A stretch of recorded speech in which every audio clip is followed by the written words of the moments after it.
नमस्कार दोस्तों, प्रकृति का यही नियम है कि जिसने जन्म लिया है उसकी मृत्यु भी निश्चित ही है। लेकिन हम मौत से बहुत डरते हैं। हम मौत से आखिर डरते क्यों हैं? हमें मौत से डरना नहीं चाहिए। मौत के आने के बाद क्या होगा, यही सब इंसान सोच कर डरता है, इसीलिए वह मौत से डरता है। लेकिन दोस्तों, जो संत जन होते हैं उन्होंने अपने जीवन में इस प्रकार अच्छे अच्छे कर्म किए होते हैं कि उन्हें मौत के आने से कभी कोई डर नहीं लगता। उन्हें मौत के बाद होने वाले कष्ट का सामना करने से कोई डर नहीं लगता। परंतु जो साधारण मनुष्य होते हैं वे मौत से इसीलिए डरते हैं क्योंकि मृत्यु के बाद जो कष्ट उन्हें सहने पड़ेंगे, पाप और पुण्य उन्हें जो मौत के बाद आने वाले हैं, उस कष्ट का सामना ना करना पड़े, इसीलिए वे मौत से डरते हैं। लेकिन दोस्तों, हम अज्ञानतावश मरने से डरते हैं।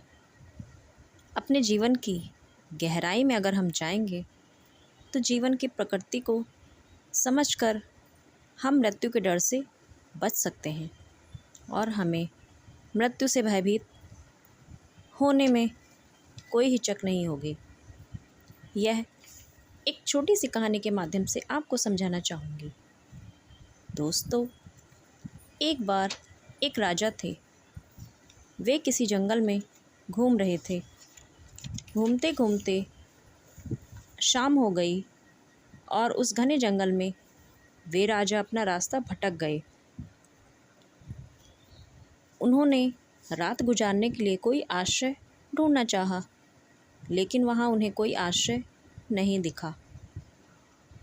बहुत ढूंढने के बाद उन्हें एक छोटी सी झोपड़ी दिखी। राजा ने उसी झोपड़ी में रात गुजारने की सोची, क्योंकि जंगल बहुत घना था और जानवर उस राजा को नुकसान पहुंचा सकते थे। इसीलिए वे राजा उस झोपड़ी के पास आए। उस झोपड़ी में एक बहेलिया रहता था। वह बहुत ही बुजुर्ग हो गया था और वह चल फिर भी नहीं सकता था।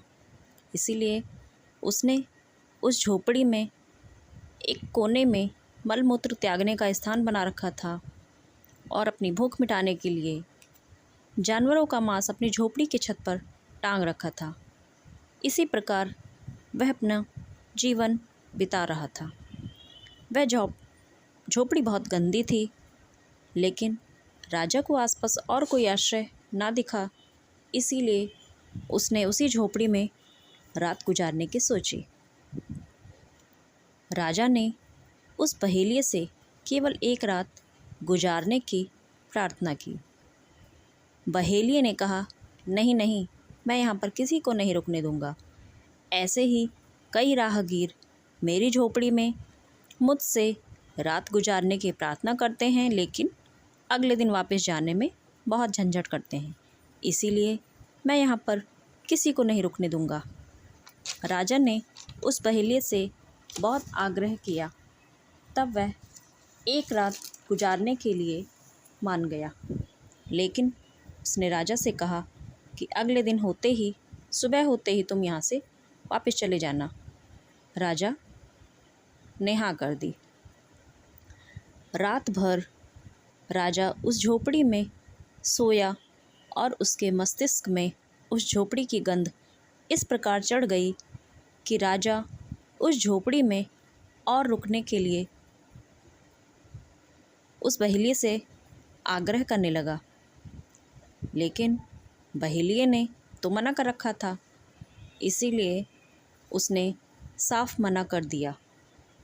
दोस्तों, क्या आप जानना चाहेंगे कि वह गंदी झोपड़ी में भी और अधिक रुकने का प्रयास करने वाला वह राजा कौन था?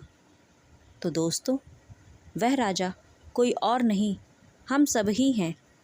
ईश्वर ने हम सभी को इस धरती पर एक निश्चित समय के लिए भेजा है।